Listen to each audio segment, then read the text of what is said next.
plan bi ñu doon présenté keroog Grand Théâtre c'était un théâtre politique.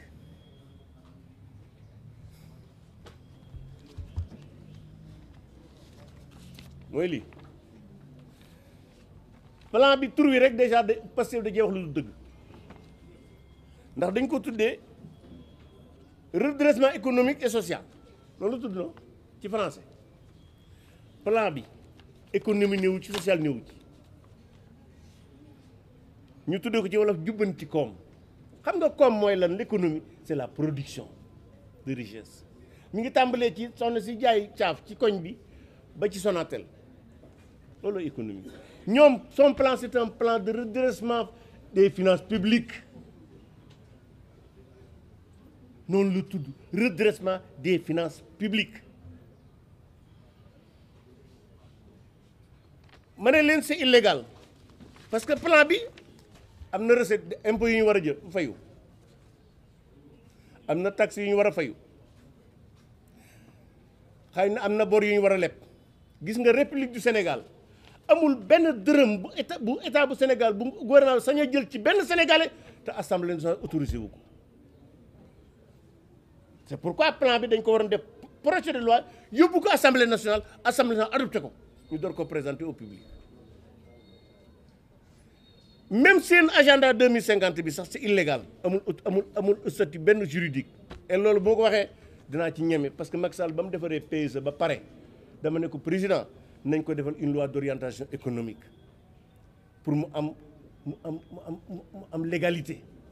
parce que Sénégal noonu lay doxee lu ñu fiy def lu état bi def lu ne daa war a légal soit constitution bi da ko war a prévoir wala loi prévoir ko wala un règlement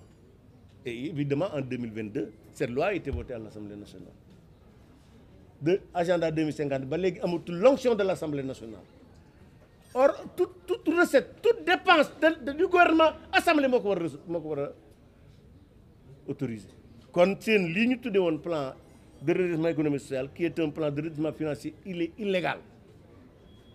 il est inutile parce que jàngoro ji muy faj du ko faj au contraire saafara su jur jàngoro lay doon bi des il est dangereux lu tax ma ne c'est dangereux xam nga dégg ngeen fan yi Bayrou François Bayrou premier ministre France ñu présenté plan Bayrou xam naa xëy na Sonko da ko dégg ne xaaral ma def plan Sonko mais xam nga lan mooy différence bi en France c'est le premier ministre qui définit la politique de la nation ce qui n'est pas le cas du Sénégal au Sénégal c'est le président de la République qui définit la politique de la nation et non le premier ministre en se substituant au président de la République Sonko procède par un putsch politique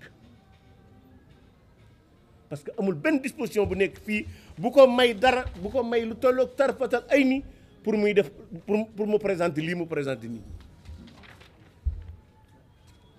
mais li gën a garaaw sax nag mooy l'inutilité boo ko bëggee xam journaliste nag da leen na ngeen may dimbali di lire li gars yi di bind parce que bu ngeen ko def da ngeen di noppal seen bopp noppal nit ñi bu ñuy wax lu tax plan bi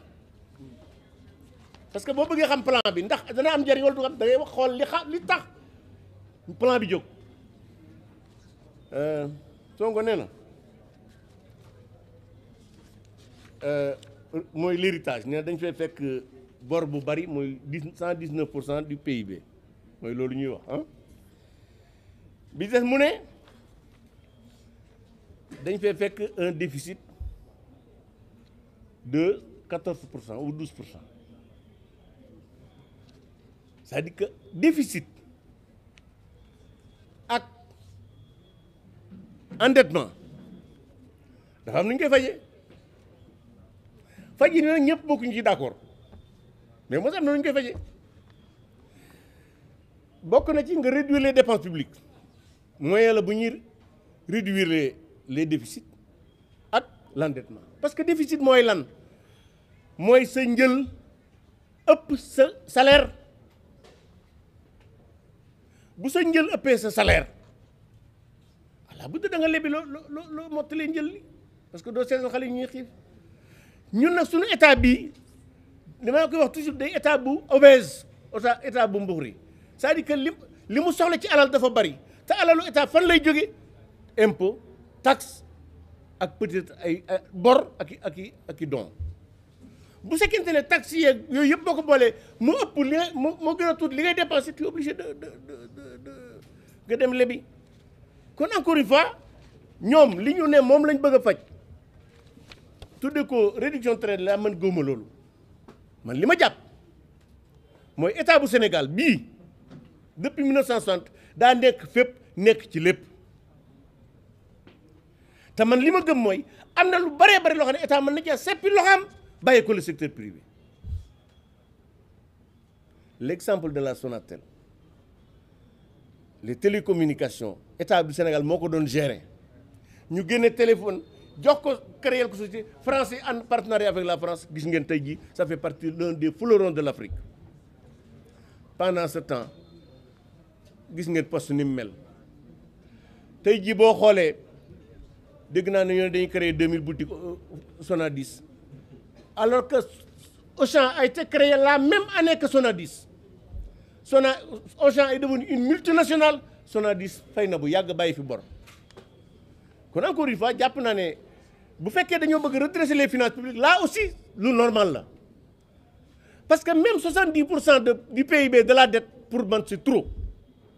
rawatina ci mu ëpp ko déficit bi aussi bu fekkente ne yow li nga bëgg a def daa ëpp li nga mën loolu mooy indi déficit kon boo bëggee di xeex déficit bëgg a xeex na mu tuddati endettement du ay 100 milliards d'économie ngay def il faut aller plus loin loolu man mooy suma position ci affaire bi parce que 100 milliards franchement c'est rien du tout et li gën a garaaw nag du loolu Ousmane Sonko daa gëmloo woon ñiy jaay caaf ñiy jaay naama raas gone yi raxas woto ne leen su ma faloo yéen ñëpp seen bamb naat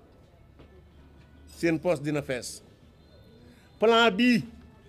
5667 milliards ci poste sénégalais yi la koy jëlee waxoon naa leen ko fi bis ne leen parce que balaa tàggoog Sénégal ku daan joxe asaka da nga yalwaan yi kon ñi doon xaar ne seen bamba dana naat ci nguurug Diomaye ak Sonko nañ ko teg fi suuf seen bamba du ci naat au contraire dinañ yokk taxes yi dinañ yokk impôts yi te duñ yokkal dara sénégalais yi mais li gën a ce qu'il faut retenir surtout c'est le caractère le fait que le président de la République moom moo war a définir la politique de la nation le premier c'est substituer à lui et d'ailleurs boo xoolee même communiqué bi mujj du conseil des ministres dañ ne le texte a été adopté en conseil des ministres texte bi lan la loi la wala décret bu dee loi daa war a dem assemblée nationale avant ñu di ko yóbbu ci mbedd mi bu dee décret daa war a génn journal officiel autrement dit comme li ma leen wax sànq c'était un théâtre politique pour donner l'impression que ñi ngi xalaat que liggéey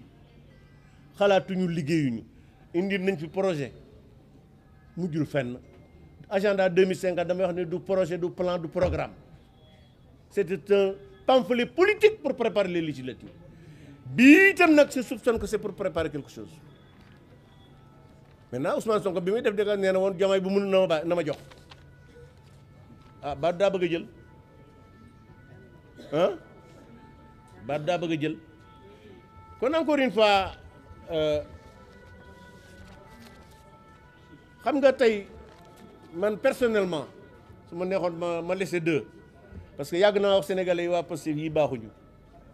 sénégalais yi di ma tànqamlu tey jii képp koo xam ne même ñi àndoon ak ñoom te gëm leen am nga kersa parce que xam nga ne amuñu programme ils sont pas compétents duñu defar réew mi parce que li mu fi yàq bu doon toog téeméer at du ko defar waxuma nag yàq gi mu fi fekk maintenant man en tant que défenseur de la République défenseur du Sénégal je crois que très honnêtement lii ma Ibrahima Ndoye def ak Mamadou Diouf jaaduwul waaye nag dama leen di bàyyi ak seen bopp parce que damay wax ne nit lu mu bañ dee fekk ko ci rek bu mu ko def benn ñaar ku ragalu dee kenn mënu ko ku ragalu dee kenn mënu ko te nag ñaar yi moom bis bu yàlla sàkk ma di ko waajal sama bopp bis bi may dee ak bis bi may dellu rëbës bagage yi mat na sëkk saa bu ñu ma fekkoon fii ci bunt bi bu ñu demee ma ànd ak ñoom dem amu ci benn problème parce que c'est un choix politique dama ko wax xale yi ma bokkaloon néeg boo ñëwee man leen yéen mag yéen bokkuñu kaa yéen accident de parcours moo leen fi indi man choix politique moo ma fi indi xam nga xale buy dawal woto ba yàgg mu accidenté nit faatu ci mu yóbbu kaso c'est des accidents de parcours même ñiy sàcc yooyu yëpp c'est des accidents de parcours problème d'éducation. Moi j'ai choisi de combattre un pouvoir fasciste. Je sais qu'ils sont capables de tout parce que ñi sookee juróom-ñett fukki nit yu faatu ay milliards yi fi yàqu ils n'hésiteront, ils ne reculeront devant rien waaye bu ñu amee ku ñuy xoxotal booye bu ñu teg ko fi suuf ndegam man mi nga xam ne li ma des ci dund bariwut maa ragalut kaso asama gone yi